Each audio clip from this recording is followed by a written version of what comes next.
In this video, I will provide you with tips for how to set yourself up for success with online learning. Some of you may already have experience with online classes, but for others, this format is new. Regardless, law school depends on your ability to be a self-directed learner, and even more so when the learning is happening remotely. The good news is that many of the same habits that served you well in a traditional classroom setting will also serve you well with online learning. I encourage you to think through the suggested tips and use your time between now and the start of classes to make any necessary adjustments. Your online courses will be delivered via Zoom. For a more stable connection, download the Zoom client app on your device. I also recommend that you create a Zoom account using your Southwestern email address.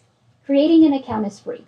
Once you create an account and download the app, you can log in and launch a new meeting to begin familiarizing yourself with Zoom's meeting features.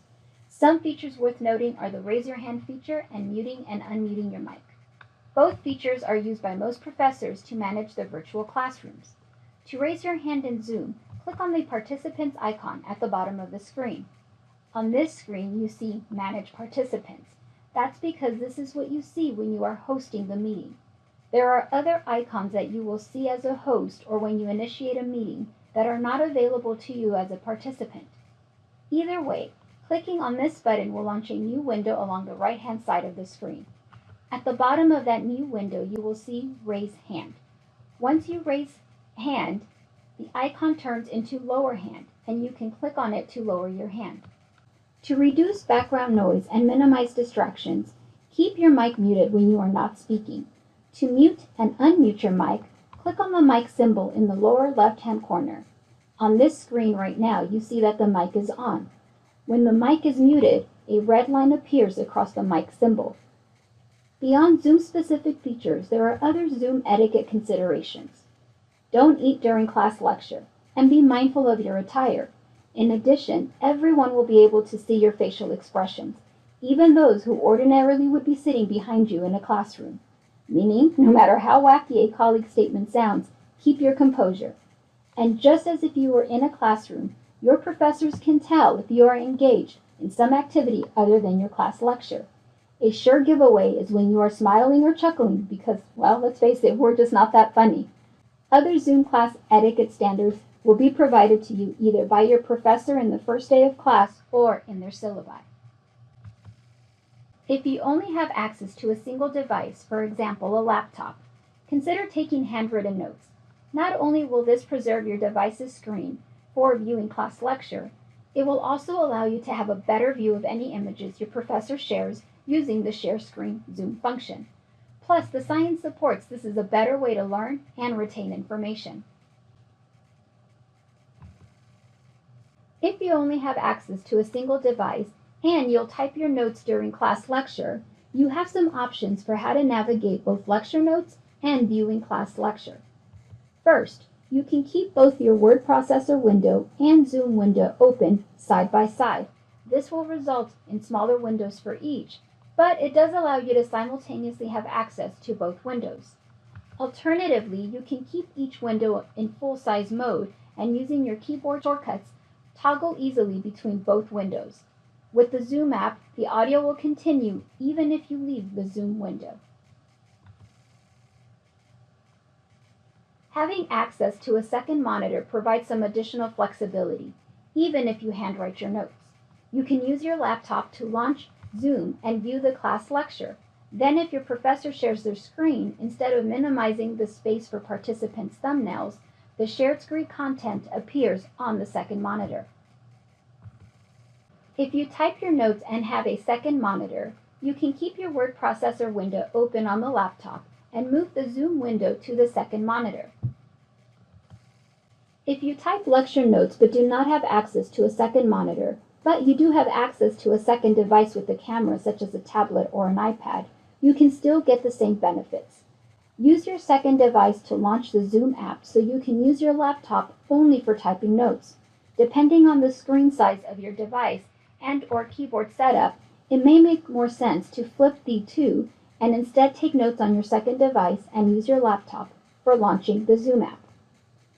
Think about what equipment is already available to you, or if you can budget for a second monitor, and try the various setups that I've given you here today. See what works best for you. To get a sense for what it's like to be in a Zoom virtual class, consider attending live any Southwestern admission event and/or sign up for any free instructional sections that will use the Zoom platform. Another online platform you'll need to use regularly in law school, whether in person or online, is Canvas, which is Southwestern's learning management system. This will be your professor's primary method for communicating with you and providing you course materials such as handouts and/or asynchronous content. This will also be where you submit most of your assignments. Invest time now viewing the Canvas information for students by visiting the Canvas Orientation for Students page. You can also familiarize yourself with the Canvas layout using the Welcome to Southwestern Canvas page. There are some tools that can help make your online experience a more smooth experience. The first is to have strong Wi-Fi connection. This can be achieved in many different ways, and some of the initial tips that I'm going to provide will not require you to purchase any additional equipment or services. But first, you need to know your internet speed. You can use a free internet speed test at speedtest.net. If you identify that your internet speed is low, consider some of these other solutions. It may be that your device is too far from the router, given the internet plan that you have. Getting closer to the router may improve your speeds. Similarly, it may be that you have too many devices that are sharing the same plan.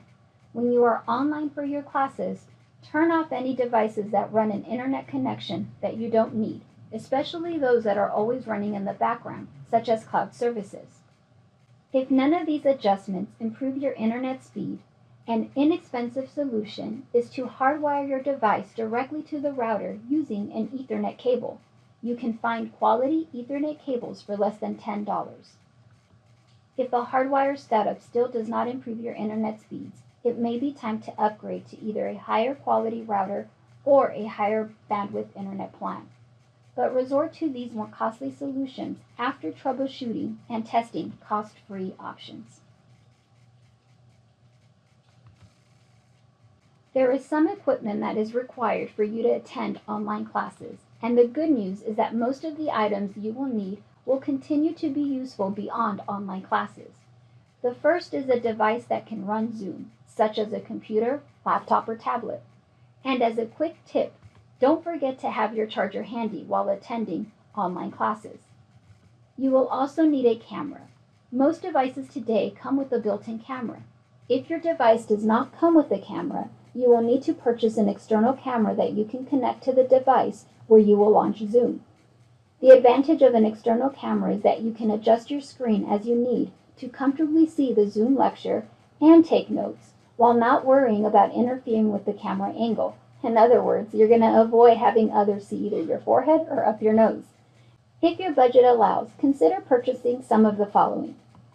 As I just covered, a second monitor or device will provide you with greater flexibility, especially if you will type your lecture notes. A second monitor doesn't have to be a computer monitor. There are small TV desktop options that you can both use as a standalone TV and as a second monitor for your computer or laptop. An adequate second monitor starts at around $60. If you regularly print materials as part of your learning process and access to campus is limited, you may need to consider purchasing your own printer. Look for a printer that may be more expensive on the front end, but it will save you money in the long run because it's cheaper to replace those ink cartridges. The same is true for the type of paper the printer may require. Look for a printer that accepts budget-friendly quality paper. If you ever do need a high-quality print job, you can always send your file to the local office supply store. If you live with others, including loud pets, using headphones with a mic will reduce the background noise your professors and colleagues hear during class lecture when you need to turn your mic on and speak. Since you will be spending a good amount of time in class, consider comfort when deciding on the best option for you. The next two tips are more about comfort, but worth exploring nonetheless. You will be spending a lot of time sitting at home, not just during class lecture, but also while studying. Consider investing in a comfortable chair. And an external and ergonomic mouse and keyboard can help reduce the strain on your body due to extended time using a device. Stay focused and engaged during class lectures. This can be a bit more challenging with online classes because there is more distance between you and your professor. There is also a lack of eye contact. But there are a number of things you can do to maximize your ability to stay focused and engaged. Minimizing distractions is your first line of defense. With online learning, potential distractions are everywhere, on your computer and even around you. Some of you may have intentionally chosen to take handwritten notes during class lecture to help with minimizing distractions, but with online classes, you're going to be required to be on some device. For internet distractions, consider installing any one of the online tools for better attention and focus. Then there's the personal space around you. After all, a pile of dirty dishes is never as tempting as when you have important work to complete. Around your home, set a space that you'll use for attending class. Keep it organized and to the extent that you can, keep it separate from common areas in the home. You can also minimize distractions within Zoom. Consider using the speaker view instead of the gallery view so you're not distracted by your classmates. You can also use Zoom's pin video feature. This is particularly helpful if you're used to sitting towards the front of the class because you're easily distracted by what others are doing. Pin video allows you to disable active speaker view and only view a specific speaker. This means that if you have your Zoom setting on speaker view and you pin your professor's video, on your screen you will see your professor regardless of whoever is speaking. Be prepared to keep your camera on. Beyond the requirement, being on camera also contributes to your ability to stay engaged and focused. Along these lines, get dressed and be ready to be completely present and alert, just as if you were in person in a classroom. Sit with a wall directly behind you if possible. It is both less distracting for the other participants and it minimizes what others see in your personal space. Remember, professors and peers alike will be able to see what is behind you. Everything the camera can capture will be on display for all participants to see. Make sure that they are seeing what you want them to see, or more importantly, not seeing what you don't want them to see. If sharing your personal space is of concern to you, then consider installing a virtual background. Be prepared to follow along with lecture. As I just shared, your Zoom setup needs to take into account your preferred note-taking system. Take class notes just as you would if you were sitting in a classroom. In other words, treat it as much as possible if you were in a class with your professor in front and surrounded by your classmates. Practicing active participation and holding yourself accountable for your own success during this time will help you stay on track. Take advantage of every opportunity your professor presents to contribute to class discussion. Volunteer to answer questions. Answer all poll questions. Speak up during breakout group sessions. In a traditional classroom setting, it is easy for me to pick up when a student seems confused by material by reading their nonverbal cues. I can then make an effort to reach out to the student. Over Zoom, it is difficult for me to pick up on these same nonverbal cues. If you are unsure about material covered in your courses, ask questions, both during class and outside of class time. If you're carrying over unresolved points from one class to the other, those gaps in understanding will impact your ability to follow along and stay engaged. Make sure you reach out to your professors for help if you need it. Professors make themselves available in a number of ways, such as logging on early to class or staying on after class ends, as well as holding weekly office hours. In addition, many of your professors also use teaching assistants who you can go to ask questions. Manage your time. This is more of a reminder for the others in your life than it is for you. For those that live with others, they may be tempted to expect more from you around the house since you're not going onto campus for classes. Your family, friends, and significant others may also expect more time from you during the day, even if it is virtually. Remind them that you are still in school and have the same academic commitments you would have if you were attending classes in person.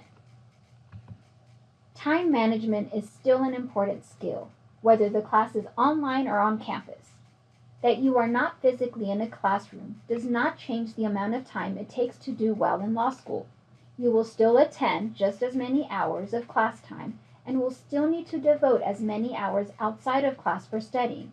Per ABA standards, that is roughly 2 to 3 hours outside of class for every hour in class. The only difference some of you may see is if you would otherwise have a long commute to campus. If that is the case, consider the time gained a bonus and use it productively. Keep a daily routine and follow a study plan. These next two tips go together. You likely have heard both of these basic time management tips, but they are incredibly helpful during this time when it can feel like days are bleeding into each other because you're spending the majority of your time in one space. Similarly, the time you spend on your studies can expand to fill your entire day if you let it, making it harder to stay focused. One tip is to use the time blocking method for your study blocks in combination with the Pomodoro technique. Time blocking is when you set aside a specific block of time for a specific type of activity, the opposite of multitasking. During these predetermined blocks of time, you commit to levels of high focus on the one task that you scheduled during that block of time. Because our brains can only focus for a limited period of time, with some studies suggesting only minutes, I recommend combining time blocking with Pomodoro, which traditionally is a 25-minute block of focused work followed by a 5-minute break. I encourage you to try even one Pomodoro session. Depending on how you have been working, this may be quite the challenge. The good news is that you can increase your focus skills, and it is common for people to work in 50-minute blocks of focused time, followed by a 10-minute break. This leads me to my next tip. Breaks are important. Your class schedule will have built-in gaps between classes. Use those gaps to get up and stretch or some other activity that gives your mind and body a true break. There is a lot of research available about the kinds of activities that may feel like a break, but are not cognitive breaks at all, such as surfing the web or social media. Finally, if you're having difficulty with maintaining a productive schedule, reach out for help. A colleague or loved one can help serve as an accountability partner. So how can you stay motivated? Law school can be grueling, regardless of the method of delivery. You will spend more hours working alone preparing for classes than interacting with professors and colleagues. Yet the rewards you will reap are immeasurable. To help you remain motivated during days that may feel more challenging than others, stop to remember your why. You all embarked on this legal journey for a specific reason. Each year, I have the privilege of reading some of your personal statements. Each time, the reasons you state for attending law school leave me feeling inspired. On those harder days when you need to be reminded of why you chose this path, I can tell you the answer likely lies in your personal statement. Lean on the network of support you've enjoyed up to this point. Though your time will be more limited while in law school, if you plan a schedule and stick to it, there is still plenty of time left for connecting with others. In addition, actively seek to add to your network. Your professors and Southwestern staff want to get to know you. Above all, building relationships with your classmates will help you get through challenging days. No one will understand better what you are experiencing than those who are in your shoes. And finally, don't lose yourself in law school. Make time for those activities you enjoy doing before attending law school, whether that is spending time with people, exercising, or watching a good movie. Whatever it is that once filled you up should make a regular appearance on your schedule. If you need assistance with transitioning to online learning or have any additional questions about how to succeed in law school, please reach out by emailing academicsuccess@swlaw.edu. I look forward to meeting you soon.